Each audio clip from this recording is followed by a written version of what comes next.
everyone, I am Aradhana from LearnoHub, a free learning platform where you can learn math, science, SST absolutely for free at learnohub.com.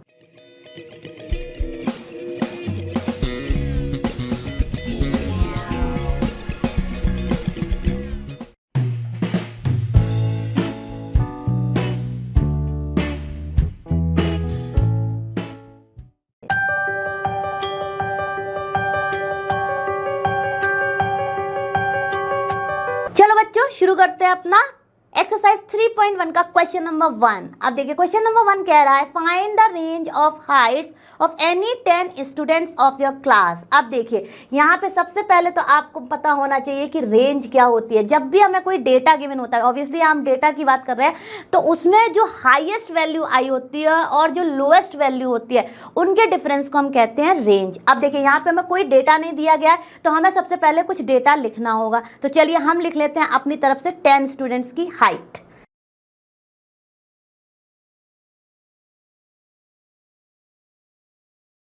मैं सारी की सारी Heights लिख रही हूँ centimetres में, तो हमने लिख लिया अभी 4। अब हम और जल्दी से 6 मोर लिख लेते हैं।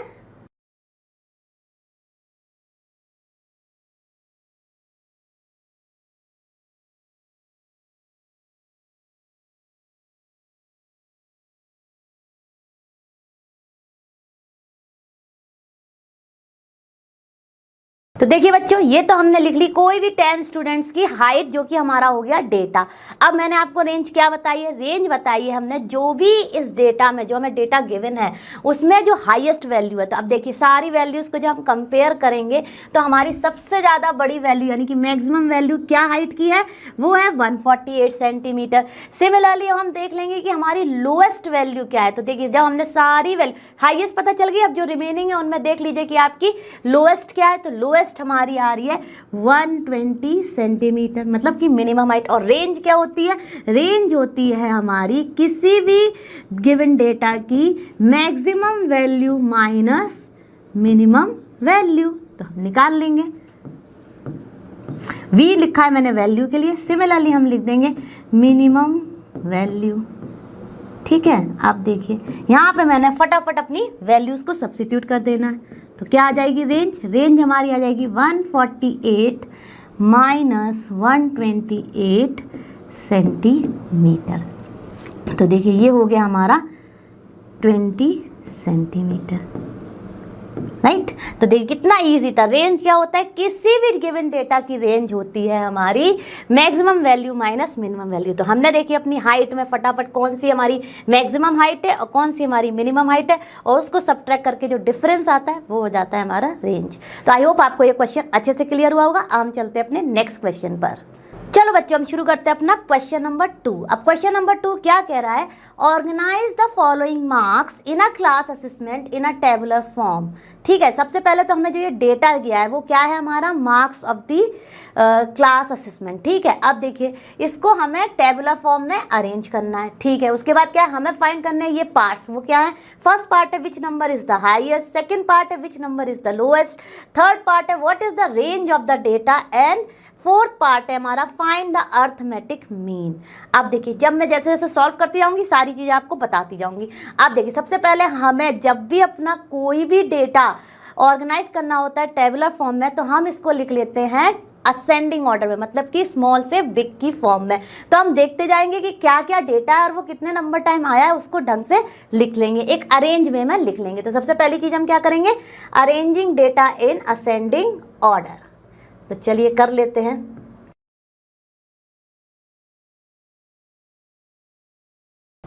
अब देखिए सबसे पहले हम देंगे अपना सबसे छोटा वाला, तो वो क्या है? 1। 1 कितने टाइम आया है? 1 ही टाइम आया है, तो चलो लिख लिया। फिर देखते हैं 2। 2 कितने टाइम्स आया है? यहाँ है 2, और फिर देख लीजिए कहीं और है 2। हाँ, 2 बार 2 आया है, तो चलिए 2 बार मैंने अपना 2 लिख लिया। तो ये हो गया हमारा अरेंज। ठीक है, अब देखिए 3 हमारा आया है केवल 1 टाइम, कहीं और दिख ही नहीं रहा है, तो हम लिख लेंगे 3।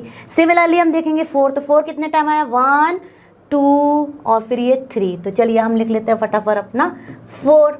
अब इसके बाद हमारा देखिए फटाफट क्या आ रहा है? 5। 4 के बाद ऑब्वियसली 5 आएगा, तो 5 देखिए 5 कितने टाइम्स आ रहा है? 1, 2, 3, 4, 5 टाइम्स। तो चलिए फटाफट लिख लेते हैं अपना 5 टाइम्स 5। अब देखिए 5 टाइम्स 5 आने के बाद हमारा क्या आ रहा है 6 कितने टाइम्स आ रहा है 1 2 3, तो चलिए और 4 टाइम्स, तो देखिए लिख लेंगे हम 4 टाइम्स 1 2 3 4 टाइम्स। अब देखिए हमारा 7 कितने टाइम्स आ रहा है हमारा, जल्दी से देख लेते हैं 1 एंड 2, तो हम लिख लेंगे अपना 7 1 एंड 2।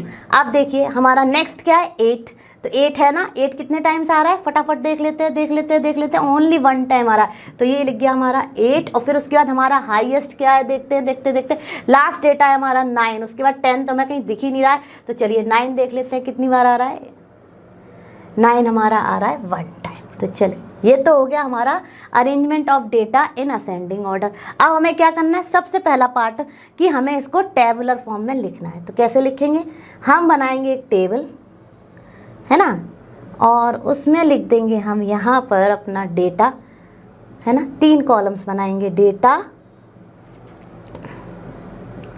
ठीक है। फिर हमारा डेटा के बाद आएगा यहाँ पर जो भी डेटा दिया है वो कितनी बार आ रहा है, तो यहाँ पे आएगा फ्रीक्वेंसी और यहाँ पर आएगा हमारा टैली मार्क्स, मतलब मार्क्स टैली डेटा, और टैली मार्क्स क्या कहते हैं, हम उसको टैली करना एक तरीके से कि जो भी डेटा हमने लिया है वो कितने टाइम अकर कर रहा है गिवन डेटा में। तो देखिए सबसे पहले उठाया 1, तो 1 तो हमारा आ रहा है ओनली 1 टाइम, तो 1 सिंगल लाइन करेंगे और इसकी फ्रीक्वेंसी भी हो जाएगी हमारी 1। सिमिलरली देखेंगे अब 2, तो 2 हमारा कितने टाइम्स आ रहा है, 2 हमारा आ रहा है 2 टाइम्स और इसकी फ्रीक्वेंसी है हमारी 2। तो देखिए जब हम टैली मार्क्स लिखते हैं तो हम 4 तक लिखते हैं स्टैंडिंग लाइंस, और जब 5 आता है तो उसको एक स्लैंटिंग लाइन से स्ट्राइक कर देते हैं। अब देखिए अब हम लिखेंगे 3, तो 3 भी हमारा कितना आ रहा है 1 टाइम, तो हमने यहाँ 1 किया और यहाँ पर इसकी फ्रीक्वेंसी भी हो जाएगी 1, ठीक है। अब देखिए 4 कितने टाइम्स आ रहा है 1 2 3, तो 4 डेटा है और कितने टाइम्स आ रहा है हमारा 3 टाइम्स, तो हम कितनी लाइंस करेंगे 1 2 3 और यहाँ पे इसकी फ्रीक्वेंसी हो गई 3। सिमिलरली हम देखेंगे अपना 5 कितने टाइम्स आ रहा है 5 टाइम्स, तो देखिए 5 को कैसे लिखेंगे, यहाँ पर हम जो 5 है उसको कैसे लिखेंगे, अब वो 5 टाइम्स आ रहा है ना, तो देखिए 1 2 3 4 और उसके बाद हम 5 को कर देते हैं ऐसे, मतलब जो भी हमारी फर्स्ट लाइन है हर बार हम 5 के बाद अगर हमारा डेटा 5 से ज़्यादा है, मान लीजिए 5 6 आ जाए कोई चीज़, तो ये 5 हो जाएगा और उसके बाद एक और लाइन खींचेंगे तो वो हो जाएगा हमारा 6, ठीक है। तो 5 आ गया हमारा 5 टाइम्स, उसके बाद देखते हैं अब हमारा 6, तो 6 हमारा कितना आ रहा है 1 2 3 4 टाइम्स, तो देखिए 6 डेटा है, टैली मार्क्स हो गए 1 2 3 4 जो कि है, और फिर हमारा फ्रीक्वेंसी कितनी है, मतलब कितने नंबर ऑफ टाइम्स वो आ रहा है, वो होती है फ्रीक्वेंसी, वो है हमारी 4। अब देखिए नेक्स्ट देखते हैं हम 7, तो 7 हमारा कितने टाइम्स आ रहा है 2 टाइम्स, तो हम लिखेंगे 7, ठीक है, और फिर उसको लिख देंगे यहाँ पे 2 टाइम्स टैली मार्क्स में 2 लाइंस, और फिर ये हो जाएगा हमारा 2 टाइम्स। सिमिलरली हमारा 8 हमारा कितने टाइम्स आ रहा है 1 टाइम, और 9 भी हमारा आ रहा है 1 टाइम, तो चलिए फटाफट इसको लिख लेते हैं।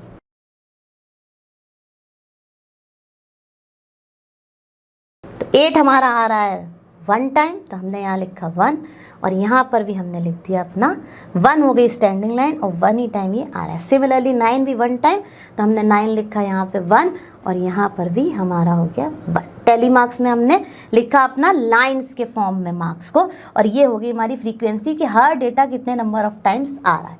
अब देखिए which number is the highest, अब देखिए जैसे ही आप डेटा आपने ऑर्गेनाइज किया तो क्या है हमारी सबसे ज़्यादा वैल्यू 9, तो हाईएस्ट डेटा हो गया हमारा 9। Which number is the highest number is the 9। अब देखिए विच इज़ द लोएस्ट, अब देखिए which number is the lowest, देखने से ही पता चल रहा है कि 1 है हमारा सबसे छोटा नंबर गिवन डेटा में, तो हमने लिख दिया 1। अब देखिए what is the range of the data, range of the data क्या होती है, मैक्सिमम वैल्यू जो कि गिवन है माइनस लोएस्ट वैल्यू मतलब मिनिमम वैल्यू, तो रेंज हो जाएगी यानी कि थर्ड पार्ट हो जाएगा हमारा रेंज इक्वल्स टू 9 माइनस 1, जो कि रेंज आ गई हमारी 8, ठीक है। तो अब रेंज हो गई हमारी 8। अब देखिए सबसे लास्ट पार्ट है 4th part, find the arithmetic mean of the given data. Okay, अब देखिए इसको क्या करेंगे, हमारा मीन क्या होता है, मीन होता है हमारा sum of all the data, मतलब जो भी डेटा वैल्यूज दी गई हैं उनका सम divided by number of times, जितना भी वो डेटा है, नंबर ऑफ वैल्यूज। ठीक है, तो देखिए क्या हो जाएगा हमारा मीन, मीन का फॉर्मूला होता है, फोर्थ पार्ट है अर्थमेटिक मीन, तो मैं लिख रही हूँ AM in the short form. Arithmetic mean होता है sum of all the values जो कि आपकी डेटा में दी हुई हैं, तो sum of the values divided by number of values, है ना। अब देखिए सम ऑफ वैल्यूज करेंगे तो ये हम जब सब करेंगे तो देखिए कितना आएगा हमारा, ये आएगा 100, और नंबर ऑफ वैल्यूज कितनी है, फटाफट काउंट कर, सबको सम करना है, 1 + 2 + 2 + 3 + 4, मतलब जितने भी। और एक तरीका क्या है, 1 तो एक ही टाइम आया तो 1 ही रहेगा, 2 2 टाइम्स आया तो उसकी वैल्यू क्या हो जाएगी, 4 हो जाएगी, 3 1 टाइम आया तो 3 रहेगा, फिर ये 4 3 टाइम्स आया तो 4 × 3 इसकी वैल्यू लिख सकते हैं 12, 5 हमारा 25 हो जाएगा क्योंकि 5 5 टाइम्स आया थी, 6 4 टाइम्स आया तो 6 × 4 26 हो जाएगा, 7 हमारा 2 टाइम्स आया, 7 × 2 14। ऐसे भी आप लिख सकते हो कि कितने टाइम्स आया उस नंबर को मल्टीप्लाई करके जो वैल्यू है उसको भी ऐड कर सकते हो। ठीक है, आफ्टर एडिशन ये आएगा हमारा 100, और फिर हम इसको डिवाइड करेंगे अपना किससे, नंबर ऑफ वैल्यूज। तो काउंट कर लेते हैं, 1 2 3 4 5 6 7 8 9 10 11 12 13 14 15 16 17 18 19 20। तो चलिए इसको डिवाइड किया हमने 20 से, क्योंकि हमारी नंबर ऑफ वैल्यूज कितनी है 20। और कैसे आ सकती हैं वो, वैसे भी हम यहाँ पे देख ले फटाफट और देख ले कि वो कितने नंबर ऑफ टाइम्स आया, बस उसी से हमारी आ जाएगी।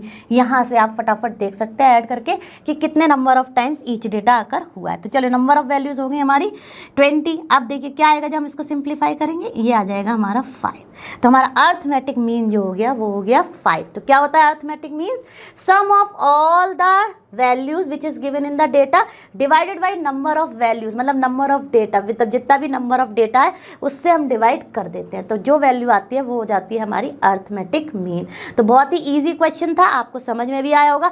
अब हम चलते हैं अपने नेक्स्ट क्वेश्चन पर। चलो बच्चों शुरू करते हैं क्वेश्चन नंबर 3। क्वेश्चन नंबर 3 क्या कह रहा है, find the mean of the first 5 whole numbers. अब जैसे ही होल नंबर की बात होती है आपके दिमाग में आ जाना चाहिए कि होल नंबर्स की डेफिनेशन क्या होती है। होल नंबर्स वो नंबर्स होते हैं जो कि 0 से स्टार्ट होके इनफाइनाइट तक आते हैं। अब देखिए हमारे फर्स्ट 5 होल नंबर्स क्या हो जाएंगे, फर्स्ट 5 होल नंबर्स हो जाएंगे हमारे 0 1 2 3 4। हम 0 को इग्नोर नहीं कर सकते हैं, तो ये तो हो गए हमारे फर्स्ट 5 होल नंबर्स, राइट। अब हमें क्या करना है, इनका मीन फाइंड करना है। ठीक है, अब मीन क्या होता है, अभी मैंने आपको बताया था कि मीन ऑफ गिवन डेटा होता है sum of all the values upon number of values. तो चलिए सब्स्टिट्यूट कर देते हैं फटाफट वैल्यूज को। तो ये हो जाएगा हमारा 0 + 1 + 2 + 3 + 4 upon divided by how many numbers, हमारे 5। अब देखिए जैसे ही हम इसको ऐड करेंगे ये आ जाएगा 10/5। तो हमारा अर्थमेटिक मीन हो गया 2। कितना इजी क्वेश्चन था। अब हम चलते हैं अपने नेक्स्ट क्वेश्चन पर। चलो बच्चे शुरू करते हैं अपना क्वेश्चन नंबर 4। क्वेश्चन नंबर 4 क्या कह रहा है, cricketer scores the following runs in 8 innings. देखिए उसको ये सारे के सारे स्कोर है उसके 8 इनिंग्स में, हमें मीन स्कोर फाइंड करना है। बहुत ही ईजी है, हम क्या करेंगे, मीन हमारा होता है sum of all the values divided by number of values. ये फॉर्मूला आपको याद रखना है। तो चलिए फटाफट सब्स्टिट्यूट कर देते हैं अपनी वैल्यूज। तो क्या हो गई ये,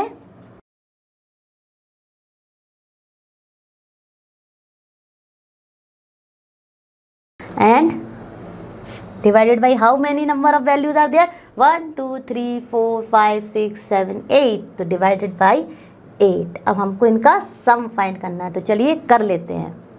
तो बच्चों जब हम इसको सम करेंगे तो वैल्यू आएगी हमारी 400 डिवाइडेड बाय 8। तो ये हो गया हमारा 50। तो हमारा मीन आ गया 50। तो आई होप ये क्वेश्चन आपको अच्छे से समझ आया होगा। अब हम चलते हैं अपने नेक्स्ट क्वेश्चन पर। चलो बच्चों, अब शुरू करते हैं अपना क्वेश्चन नंबर 5। तो क्वेश्चन नंबर 5 क्या कह रहा है? Following table shows the point of each player scored in 4 games. तो चलिए, टेबल तो हमें क्लियरली बता ही रही है कि सारे के सारे पॉइंट्स किस किस प्लेयर ने कितने कितने स्कोर किए हैं ईच गेम में। ठीक है, अब देखिए, now answer the following question. हमको ये टेबल देखते हुए सारे के सारे आंसर्स का, सारे के सारे क्वेश्चंस का आंसर देना है। अब देखिए, find the mean to determine as average number of points scored per game. अब देखिए, एवरेज नंबर ऑफ पॉइंट्स क्या हो जाएगा? वो हो जाएगा इसका मीन। और मीन हम कैसे निकालते हैं किसी भी डेटा का? मीन हम निकालते हैं sum of values, right, divided by, ये हमारा फर्स्ट पार्ट है, ठीक है, sum of values divided by number of values. तो देखिए हमारे क्या क्या पॉइंट्स है ए प्लेयर के ईच गेम में। देखिए यहाँ पर उसके 14, 16, 10, 10, तो ये हो गया हमारा 20, सॉरी ये हो गया हमारा 30, 30 प्लस 10 40 और 10 50। तो देखिए फटाफट हम करेंगे, यहाँ हो जाएगा 14 प्लस 16 प्लस, देखिए ऐसे देखने हमें सारे के सारे प्लेयर्स के पॉइंट्स। तो ये हो गया हमारा 10 और प्लस 10 डिवाइडेड बाई हो जाएगा हमारा नंबर ऑफ वैल्यूज़। तो कितनी है हमारी नंबर ऑफ वैल्यूज़? 4। और जब हम इस डेटा को ऐड करेंगे तो ये आएगा 50/4। और जब हम इसको सॉल्व करेंगे तो इसकी वैल्यू आ जाएगी, राइट, 12.5। तो क्या हो गया? The average number of points scored per game आ गया हमारा अर्थमेटिक मीन, जो कि है 12.5। तो हम लिख देंगे इसका आंसर यहाँ पे। तो हमारे जो average number of point scored per game हो गया वो ए के लिए हो गया 12.5। अब हम करेंगे अपना सेकंड पार्ट। सेकंड पार्ट क्या कह रहा है?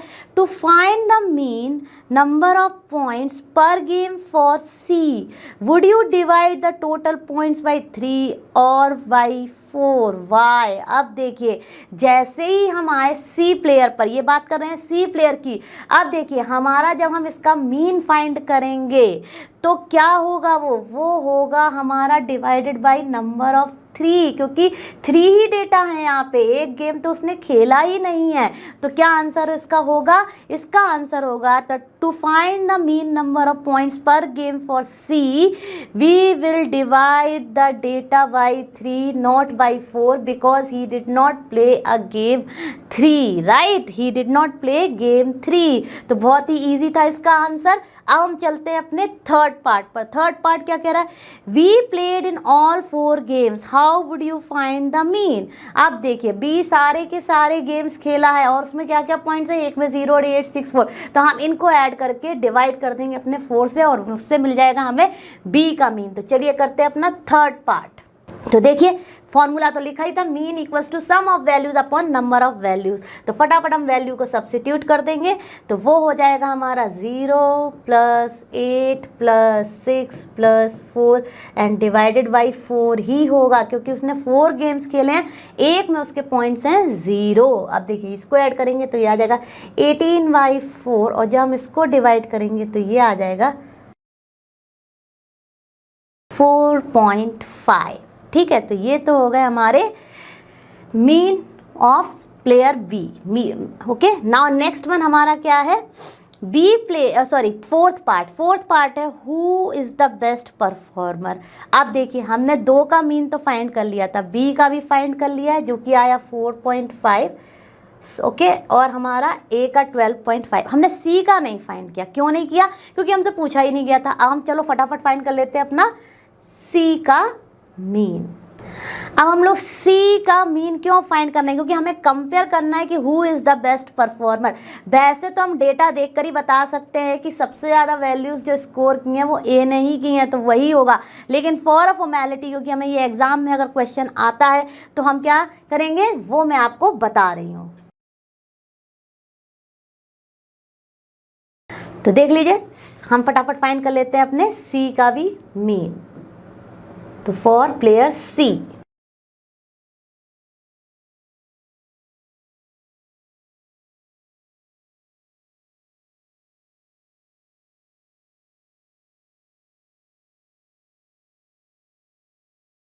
तो देखिए हमारे प्लेयर सी का परफॉर्मेंस आ गया, जब हमने इसको इससे डिवाइड किया तो वो आ गया हमारा 10.6। ओके, तो यहाँ पे हम फॉर रेफरेंस के लिए लिख लेते हैं। आप देखिए जब हम तीनों का मीन पर कंपेयर कर रहे हैं, मतलब average number of points compare कर रहे हैं, तो किसके सबसे ज़्यादा है, किसके सबसे ज़्यादा है, ए प्लेयर के। तो who is the best performer, best performer हो जाएगा हमारा A is the best performer. तो है ना कितना इजी, हमने पूरा का पूरा सॉल्व कर लिया क्वेश्चन को। अब हम चलते हैं अपने नेक्स्ट क्वेश्चन पर। चलो बच्चों शुरू करते हैं अपना क्वेश्चन नंबर 6। तो क्वेश्चन नंबर 6 क्या कह रहा है, the marks out of 100 obtained by a group of students in a science test are given so on। मतलब कि हमको ये सारे मार्क्स दिए गए हैं जो कि एक ग्रुप ऑफ स्टूडेंट्स ने ऑब्टेन किए हैं आउट ऑफ 100। अब देखिए हमें फाइंड करना है पहले पार्ट में highest and the lowest marks obtained by the students. अब देखिए हम फटाफट जितने भी मार्क्स दिए हैं उनको कंपेयर करके देख लेंगे कि कौन से हाईएस्ट मार्क्स हैं और कौन से लोएस्ट मार्क्स हैं। तो देखिए जैसे ही हमने देखा हमें हाईएस्ट मार्क्स भी मिल गए और लोएस्ट मार्क्स भी मिल गए। तो चलिए लिख लेते हैं अपने पहले पार्ट का आंसर। हाईएस्ट मार्क्स हो गए 95 और लोएस्ट मार्क्स जो हैं वो हो गए 39। अब सेकंड पार्ट कह रहा है हमें इसकी रेंज फाइंड करनी है। तो रेंज क्या होती है, रेंज में आपको कई बार बता चुकी हूँ, maximum value minus minimum value, right. अब देखिए यहाँ पर हमारी मैक्सिमम वैल्यू क्या है 95 और मिनिमम वैल्यू क्या है 39। तो देखिए ये आ गया हमारा 56, राइट। अब देखिए mean marks obtain by the group. अब देखिए इसमें क्या करना है, मीन क्या होता है हमारा, थर्ड पार्ट सॉल्व कर रहे हैं हम, तो वो है उसमें मीन होता है हमारा सम ऑफ द वैल्यूज़, जो भी वैल्यूज़ हमको दी हुई हैं डेटा में उनका सम divided by number of values. तो ठीक है चलिए सम कर लेते हैं सारी वैल्यूज़ का। पहले हम लिख लेंगे ताकि हमसे कोई मिस्टेक ना हो। तो चलिए 85 plus 76 plus 90 plus 85 plus 39 plus 48 plus 56 plus 95 plus 81 and plus 75 और टोटल नंबर ऑफ वैल्यूज़ लिखते ही हमें पता चल गया कि ये है हमारी 10। देख लीजिए 1 2 3 4 5 6 7 8 9 10। तो डिवाइड कर देंगे 10 से और जब हम इसका सम करेंगे तो वो आ जाएगा 730 डिवाइडेड बाई 10 और ये आ गया हमारा। तो हमारा जो एवरेज यानी कि अर्थमेटिक मीन, जो कि mean marks obtained by the group है, वो आ गया 73। तो आई होप आपको ये तीनों के तीनों पार्ट्स अच्छे से क्लियर हुए होंगे और हम चलते हैं अपने नेक्स्ट क्वेश्चन पर। चलो बच्चों शुरू करते हैं अपना क्वेश्चन नंबर 7। तो क्वेश्चन नंबर 7 क्या कह रहा है, the enrolment in a school during 6 consecutive years was as follows. मतलब कि हमारे 6 कॉन्जिक्यूटिव ईयर्स में ये एडमिशन्स हुए हैं, ठीक है, ये। अब क्या कह रहे हैं, find the mean enrolment of the school for this period. तो हमें बहुत ही आसान है, जैसे ही मीन वर्ड का यूज़ होता है हम अपना फॉर्मूला यूज़ करते हैं, arithmetic mean equals to sum of the values divided by number of. तो चलिए फटाफट हम करते हैं अपने सम।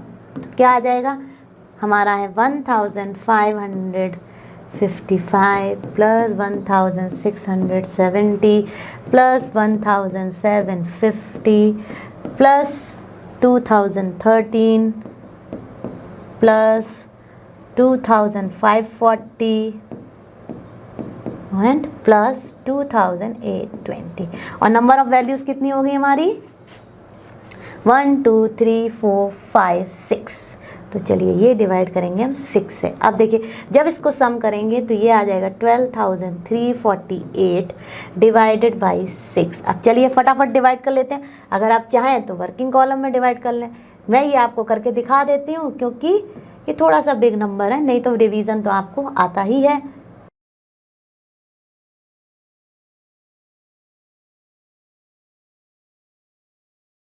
देखिए जब मैंने इसको डिवाइड किया, देखिए कहीं ना ये वाली बहुत मिस्टेक होती है बच्चों से। देखिए अगर हमारा कुछ रिमाइंडर आता है और उसके बाद हम ब्रिंग डाउन करते हैं कोई वैल्यू तो वो डिवीज़न हो जाता है। लेकिन अगर मान लीजिए आपकी पहली 2 डिजिट कंप्लीटली डिविजिबल थी और 3 आया, और अगर ब्रिंग डाउन करने के बाद 3 6 से डिविजिबल नहीं है, तो हमेशा याद रखिए वो जाता है हमारा ज़ीरोज़ा किसी भी वैल्यू के साथ, और फिर हम लाते हैं नेक्स्ट वैल्यू को ब्रिंग करके डाउन। ठीक है, अब देखिए इसका हमारा जो मीन वैल्यू आ गया वो आ गया 2558। तो देखिए find the mean enrolment of the school for this period. तो क्या हो जाएगा हमारा, the mean enrolment of the school for this period is 2058। तो था ना बहुत ही आसान, सारे के सारे फॉर्मूले हमें पता है, हम उन्हीं को यूज़ करके अपने सारे के सारे क्वेश्चन सॉल्व कर रहे हैं। तो चलिए अब हम चलते हैं अपने नेक्स्ट क्वेश्चन पर। चलो बच्चों शुरू करते हैं अपना क्वेश्चन नंबर 8। तो क्वेश्चन नंबर 8 क्या कह रहा है, the rainfall in mm in a city on 7 days of a certain week was recorded as follows. तो हमको नंबर ऑफ डेज दिए गए हैं वीक के, और हर दिन कितना रेनफॉल हुआ है इन मिलीमीटर दिया है। अब देखिए find the range of the rainfall in the above data. पहला पार्ट क्या है, रेंज फाइंड करनी है हमें अपने रेनफॉल की। तो अब हमने आपको बताया रेंज क्या होती है, हमारी रेंज होती है हमारी maximum value minus minimum value. तो चलिए पहले हम देख लेते हैं अपने गिवन डेटा में हमारी मैक्सिमम वैल्यू और मिनिमम वैल्यू क्या है। तो देखिए मैक्सिमम तो हमारी हमें फटाफट दिख गई ये है, और मिनिमम हमें फटाफट देखिए 2 दिन है, कोई भी ज़ीरो ले लीजिए मैटर नहीं करेगा, क्योंकि ये ज़ीरो ही हमारी मिनिमम वैल्यू है। अब देखिए हमारी रेंज आ गई 20.5 माइनस 0.0, तो हमारी रेंज आ गई 20.5। तो बहुत ही आसान था, पहले का आंसर हो गया हमारा 20.5। अब हमें फाइंड करना है find the mean rainfall for the week. तो अब हमारा मीन हमको फाइंड करना है। तो मीन क्या होता है हमारा, sum of all the values divided by number of values. तो चलिए फटाफट हम वो भी कर लेते हैं। तो सेकंड पार्ट में हम करेंगे मीन। तो मीन का फॉर्मूला लिख लिया मैंने।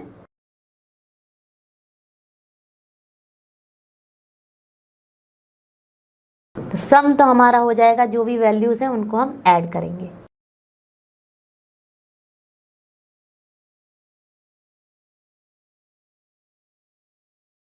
तो जब हम इसको ऐड करेंगे तो ये आएगा हमारा 41.3 डिवाइडेड बाई 7, जो कि हमारा मीन आ गया 5.9 mm।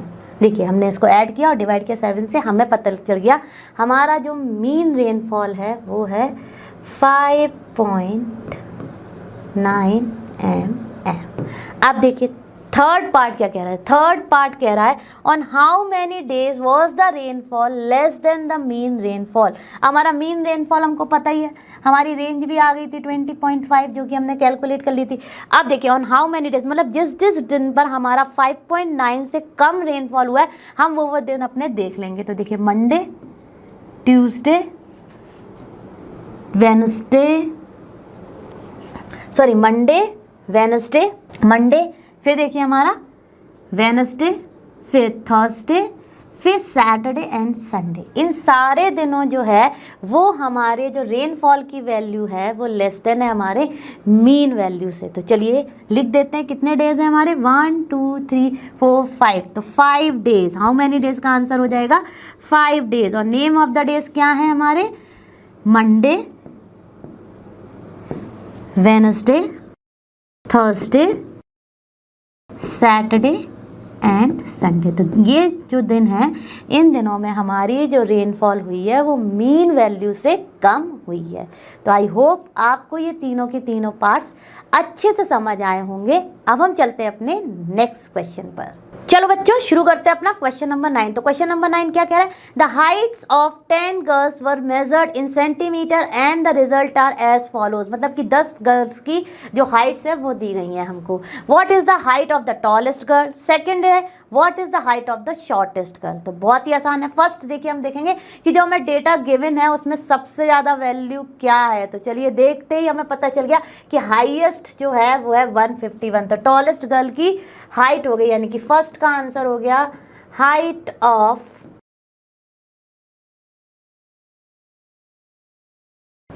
Heist of tallest girl है हमारी 151 सेंटीमीटर।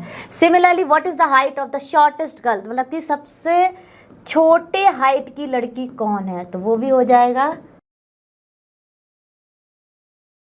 तो देखिए डेटा में कौन सी सबसे छोटी गर्ल की हाइट है, तो देखिए ये है 128 वैल्यू जो है वो सबसे छोटी है, तो सबसे छोटी गर्ल की हाइट हो गई 128 सेंटीमीटर। अब देखिए थर्ड पार्ट है what is the range of the data, तो रेंज क्या होती है, रेंज होती है हमारी highest value minus smallest value. और तो चलिए फटाफट हम फाइंड कर लेते हैं अपनी रेंज। रेंज होती है हमारी मैक्सिमम वैल्यू, हमने फाइंड ही कर ली थी जो कि सबसे टॉलेस्ट गर्ल है उसकी हाइट, माइनस हमारा मिनिमम हाइट जो कि है 128 सेंटीमीटर, और जब सब्ट्रैक्ट करेंगे तो हमें रेंज मिल गई अपनी 23 सेंटीमीटर। तो चलिए थर्ड पार्ट भी हो गया। अब fourth part what is the mean height of the girls, मतलब हमें इस डेटे का जो हमें डेटा दिया गया है हाइट्स का, उनका sum of the values divided by करना है हमें नंबर ऑफ वैल्यूज। तो चलिए देख लेते हैं नंबर ऑफ वैल्यूज कितनी है, 1 2 3 4 5 6 7 8 9 10, और हमें सम भी फाइंड करना है। तो चलिए अब हम करते हैं अपने थर्ड पार्ट को। थर्ड पार्ट कर लिया है हमने, अब हम करते हैं अपने फोर्थ पार्ट को। तो देखिए फोर्थ पार्ट है what is the mean height of the girls, तो चलिए करते हैं। तो mean height of the girls हो जाएगा सम ऑफ ऑल द वैल्यूज, तो वो हमारी हैं 135 प्लस 150 प्लस 139 प्लस 128 प्लस, आप सेपरेटली भी कर सकते हैं, पहले सम ऑफ द वैल्यूज फाइंड कर लीजिए, फिर नंबर ऑफ वैल्यूज काउंट कर लीजिए, और फिर फॉर्मूले में रख के आप उनकी वैल्यू निकाल सकते हैं। मैं यहाँ पे साइमल्टेनियसली कर रही हूँ, तो ये हो जाएगा हमारा 151 132, कोई भी वैल्यू मिस नहीं होनी चाहिए, क्योंकि अगर आपकी एक भी वैल्यू मिस हो गई तो आपका आंसर हो जाएगा रॉन्ग, इसलिए क्रॉस चेक करना बहुत ज़रूरी है सॉल्व करने के बाद भी। तो देखिए सारी की सारी 10 वैल्यूज़ मैंने लिख ली, 1 2 3 4 5 6 7 8 9 10 and divided by number of values यानी कि 4। अब हम जब इसका सम करेंगे तो वो आ जाएगा 1414 डिवाइडेड बाई 10। अब जैसे ही हम इसको डिवाइड करेंगे हमारी जो है mean height of the girls आ जाएगी जो कि है 141.4 सेंटीमीटर। तो हमको पता चल गई अपनी मीन हाइट, मतलब what is the mean height of the girls is 141.4 centimetre. आप देखिए how many girls have height more than the mean height, मतलब 141.4 से किस किस की ज़्यादा है, तो वो है हमारा फिफ्थ पार्ट। तो चलिए देख लेते हैं किस किस की ज़्यादा है। हम लिख देंगे वो वैल्यूज़ 141.4 से ज़्यादा, तो ये भी नहीं है, ये है, तो चलिए 150। फिर देखते हैं हमारा नेक्स्ट क्या है, 139 स्मॉल है, 128 स्मॉल है, 151 राइट सेंटीमीटर। अब देखिए नेक्स्ट क्या है, 132 छोटा है, अब देखिए 146 राइट, फिर हमारा 149 सेंटीमीटर राइट। ये सारी की सारी जो है वो मीन हाइट से ज़्यादा है, 143 राइट। तो देखिए ये कितने नंबर ऑफ हाइट्स हो गई, 1 2 3 4 5 गर्ल्स की जो हाइट है, मतलब 5 गर्ल्स की हाइट जो है वो मोर देन है हमारी, यहाँ पर भी लिख देते हैं 5 गर्ल्स। तो 5 गर्ल्स की हाइट जो है वो है हमारी more than the mean height. तो आई होप आपको ये क्वेश्चन अच्छे से समझ आया होगा। तो बच्चों ये तो था हमारी एक्सरसाइज 3.1 का पूरा सॉल्यूशन। आई होप आपको ये अच्छे से समझ में भी आया होगा। हम जल्दी मिलेंगे नेक्स्ट क्लास में, और आप सभी जानते हैं लर्नो हब फ्री है बट बेस्ट है। Thank you.